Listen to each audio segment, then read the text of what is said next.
Welcome and thank you for joining us today as we're talking about how to protect your team's resilience during the holidays. My name is Emma Carpenter, and this conversation is brought to you by 12 Weeks to Wellness. For those of you that don't know us, maybe, we provide wellness and nutrition coaching for organizations and employee assistance organizations from coast to coast and have done so for over 15 years. I am very excited to introduce my guest today, Dr. Marie-Hélène Pelletier. She is a psychologist with both a PhD and an MBA, which means that she has a very unique talent of bringing together workplace and psychology. I've known Marie-Hélène for many years. We first known each other when we first started early in our careers when we were both in the EAP business. And Marie-Hélène has over 20 years of experience as a practicing psychologist and as a senior leader in the corporate insurance, governance, and healthcare sector. So in 2024, Dr. Pelletier will release her new book.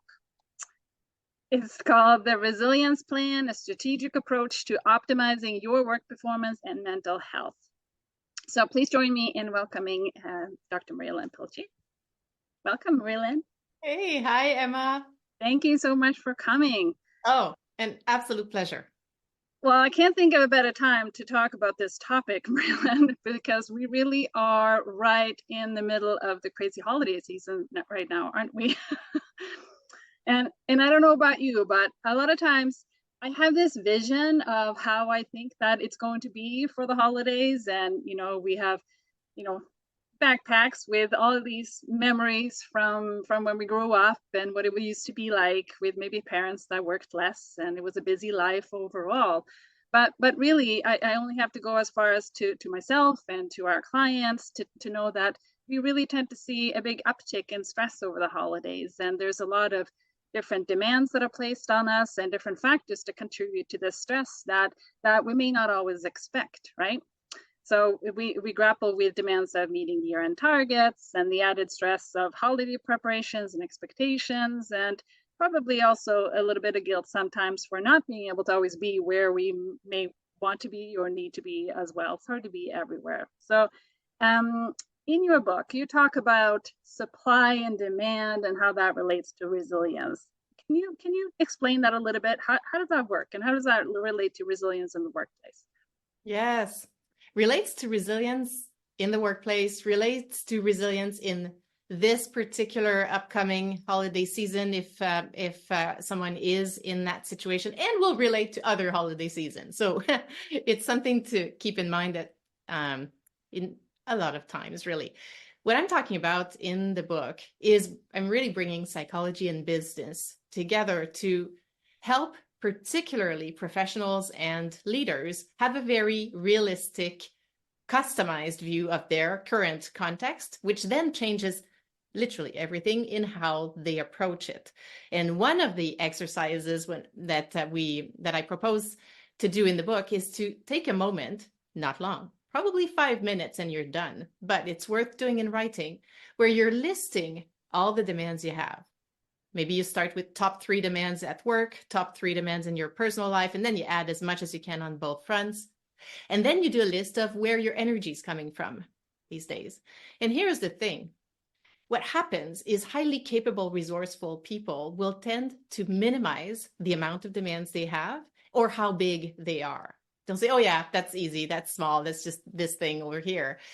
And not seeing it realistically is part of being optimistic, and that's wonderful. But sometimes it actually is too far. It's denial level. And that means whatever strategies we put in place are not going to be realistic. So that's the concept. And that's one that I think, yes, we can use when we're just about to go on vacation or in a holiday season to actually have a realistic perspective on the demands we have. Mm-hmm. I really like that concept, and since I had the honor of reading the books early here before our talk, and it's really resonated with me, and it's something that I've actually thought about quite a lot last few weeks now about it. So even this morning, knowing it's a busy week, I decided to do some yoga before getting up early today to do that, and it really it's a concept I think that will be really useful for people to have with them. As well, and there are lots of things like that in the book for sure. So what are then, if we don't have that balance, right? What are some of the signs that managers and HR should be looking out for if employees are maybe not quite getting that balance right with the supply and demand? I know. And I actually try to stay away from the balance word because it gets tricky. I know I know how you Yeah. use it. I know what we mean when we say this. I think I'm going with the flow instead. Because balance, then people say, well, MH, if my number of items here is not the same here, is this balance? What is balance? It gets complicated. And for some people, it actually gets irritating almost in a funny way. But if we're aiming at, let's say, call it flow, the signs in ourselves and in other people can be different. But some of them may be difficulty concentrating, difficulty making decisions, people saying that they're stressed, these kinds of things. And there are many others. Often the easiest way to get to it is to say, are you your usual self? So you know yourself as a professional, but you also know yourself in your personal life and how you are generally. Are you still like that? Or you've become irritable, tense, whatever. And then you'll see the same things in your team members. And we don't want to assume that, oh, therefore, this is what causes what we observe. But what we can do is name our observations and offer to have a conversation, just to remind people of the resources they have access to.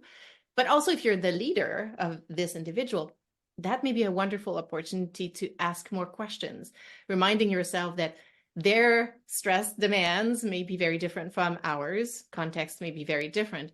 And if there are barriers you can help remove, then you can. And it can be as specific, as concrete as increasing flexibility, changing the workload slightly for this period of time. There are different things that can be done that will make a difference. Mm-hmm.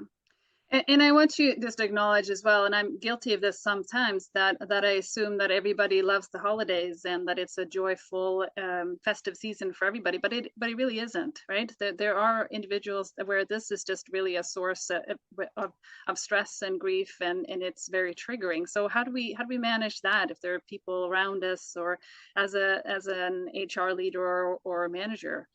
Yeah, and I think this applies to everything. You've got a team member who is just expecting their first child, and you had a first child, and you think that this is a similar experience. Not necessarily. It could be completely different. It, I think, is a reminder to your question for us right now in this current context, and it applies in other ones too, to really make sure that we focus on unique needs of individuals so we can learn from that through communication. If we're the leader, let's ask questions. If we are a team member and our leader is not asking, let's offer that information. Let's share it up. Even if they're not asking, they need it in order to do a better job.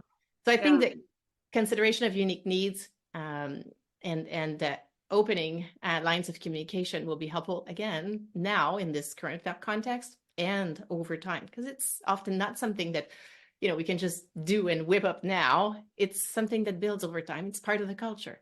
Yeah, and you talk about that a lot in your book as well, about that it really needs to be a personal resilience plan, and that a mental health strategy can't just be an HR program or HR strategy. It really has to be part of the business strategy. So what does that look like? What can organizations and leaders do to really protect the resilience of their employees and promote resilience within the culture?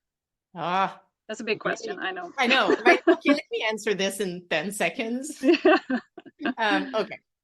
So the first thing is, if I could do magic, I would probably have organizations do most of the work. Because if this happens here, we know from research and practice that the individual resilience in the workplace will often fall back into place very nicely if the actions here are happening.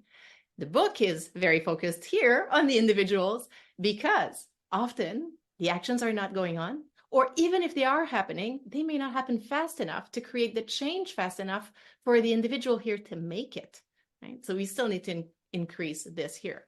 But to answer your question, I would go in the direction of what we know from research will increase resilience, decrease risks of burnout. And there are a few key variables that have been observed there, but I'll name perhaps 3 that also fit well in the current context of holiday. One is paying attention to workload.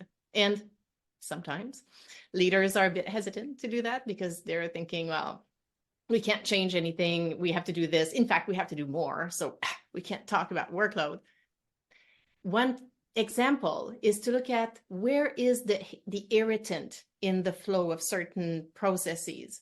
So you're not changing what is on the list, but we're improving the flow of aspects of it. And that will change the feeling of the workload. So that workload is one example. Another really good one is recognition. And we know from research, the impact of recognition is massive. Yes, it can be along the lines of saying thank you. It could also be along the lines of delegating to a team member to go to an interdisciplinary meeting or a cross-team meeting that we have. It broadens their portfolio. It shows confidence. It is a way to show recognition in a different way. And recognition can be nice at this particular time because, want it or not, celebrate particular holidays or not, we are at the end of a calendar year. And often just naturally, it's a moment where people reflect on the year and how things have been. So what a wonderful time to thank people for their efforts and the continued efforts we need into the next year, for example. So recognition would be another one. And third one, and there are others, but the third one I would mention is to really support community. Often we know we know from research that relationships are important. They have a huge impact in a number of ways. It's established. And sometimes as leader, we want to let it emerge organically, and it does. But doing things also, creating structures to facilitate it will help. So these are some examples. Thank you so much, Marie-Hélène. And I do encourage, just, we're both in the coaching atmosphere here, and so I do encourage people to just, if you can just take one thing, even just one little thing to implement, whether that is adding something to your emails that you send out that somehow always has some element of recognition, or whatever that might be, that you just try to incorporate one thing after watching this live with Dr. Pelletier. So thank you so much, Marie-Hélène. I could, I have about 15 other questions that I could ask you. So maybe another time we'll have you back and we can chat to you some more. But I do really encourage everybody to read the book once it comes out. So I know so many people that would benefit from reading the book already now. So where can people find out more about you and your book, Marie-Hélène? Yes, theresilienceplan.com will get you to everything I do, my website, the book, everything. Theresilienceplan.com. And of course, here on LinkedIn, connect with me. I always love hearing from people. Yeah, and we'll put the link as well in the comments when we upload the video as well. So thank you again, and then happy holidays, Marie-Hélène. Thank you, Emma. Happy holidays to you.